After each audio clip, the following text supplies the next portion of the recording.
The newest set of balance changes have hit the PTR, and they may affect the game in ways you didn't realize. For example, most of the changes negatively affect Mercy. We're going to talk about the changes and talk about what they mean for the game.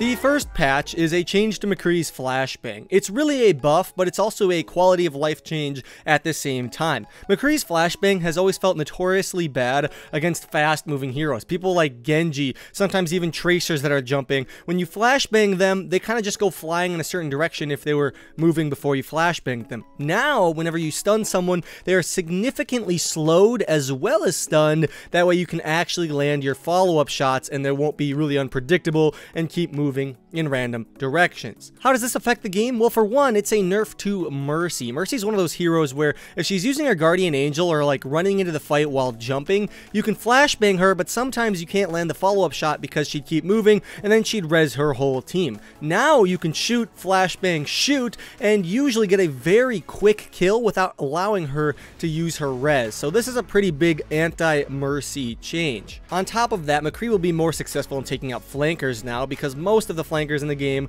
are pretty mobile, Genjis, Tracers, and even though Pharah's not a flanker, she is someone who's pretty mobile. And whenever I felt like I'd get in range of a Pharah, flashbanging her always felt useless because she just kind of fly around after I flashbanged her, falling out of the sky or moving in a certain direction. It always just didn't feel good. Now it feels great. Although I think it does. I've only tested it like once in the practice range. But theoretically, it should be pretty great for McCree. Let's talk about Zarya now because the other anti-Mercy change comes with Zarya's buff to Graviton Surge. So now when you're caught in a Graviton Surge, you can't escape. All mobility abilities are basically disabled. It's as if you're in Junkrat's trap. And formerly, Mercy could actually escape a Graviton Surge by using her Guardian Angel to fly to a teammate that wasn't caught in it. It just never really seemed fair. Even if someone died outside the Graviton Surge, she could fly out. And that mechanic was just never fair, never fun. You're basically getting punished for killing someone and then using Graviton Surge because their soul will remain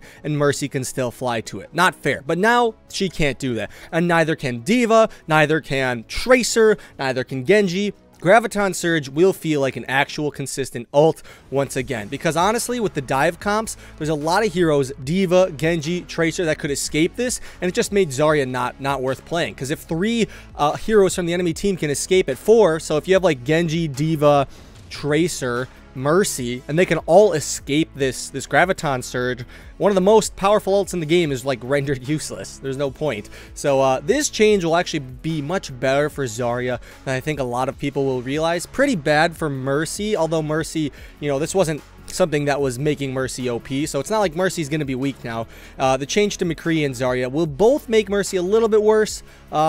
Maybe a little less gimmicky feeling, to be honest, yeah. But she will still be good. She will still be played probably more than any other hero like she is currently. Reinhardt works again. Well, he's supposed to. The reason he wasn't meta for such a long time is the prevalence of dive comp, as well as the fact that nothing in his kit worked. His charges would never actually pin people, and his hammer swings would never actually hit people. Now both of those have been fixed technically. They have technically been fixed. I have my fingers crossed because last time they said they fixed all of these, they were like broken again in like a patch. So we're hoping these stay the same.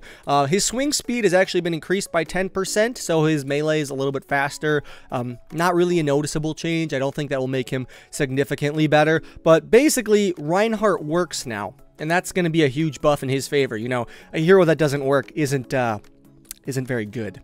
He also, when charging a Doomfist, while Doomfist is rocket punching, both of them will get knocked back. So both effects will actually land. Doomfist will get knocked down as if he was like being charged by another Reinhardt, and Reinhardt I think will get knocked back as if he was being hit by Doomfist, which is the way it should have been all along. I had no doubts in my mind that Blizzard would implement this mechanic. I said it in my video. This needed to happen for Reinhardt to be good against Doomfist at all, because honestly, Doomfist could just tap his alternate fire and stop a charge. Now that's not how it works. They'll both get hit. Reaper, who I don't actually think needed the buffs, got buffs. Nothing major. They just reduced the volume on all his voice and sound effects. So now when you're teleporting, the enemy team won't hear you screaming, "Reposition positioning as if you were, you know, trying to tell your friend across the map. So that'll be good. Although I don't think Reaper has really played as a flanker. This might change that a little bit. It might diversify his kit slightly, but it's nothing major. And I think Reaper will be a little bit better, but nothing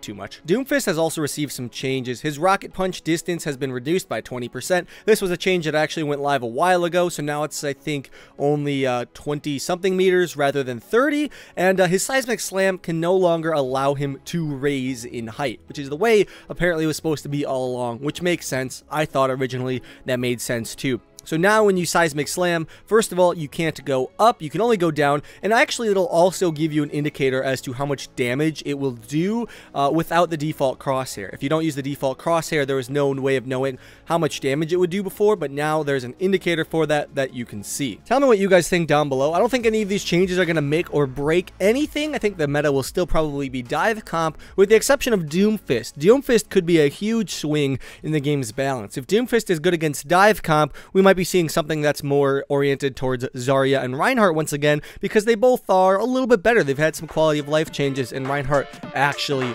works. Tell me what y'all think. I'll see you guys all later. Have a good one. Lone Hawk out.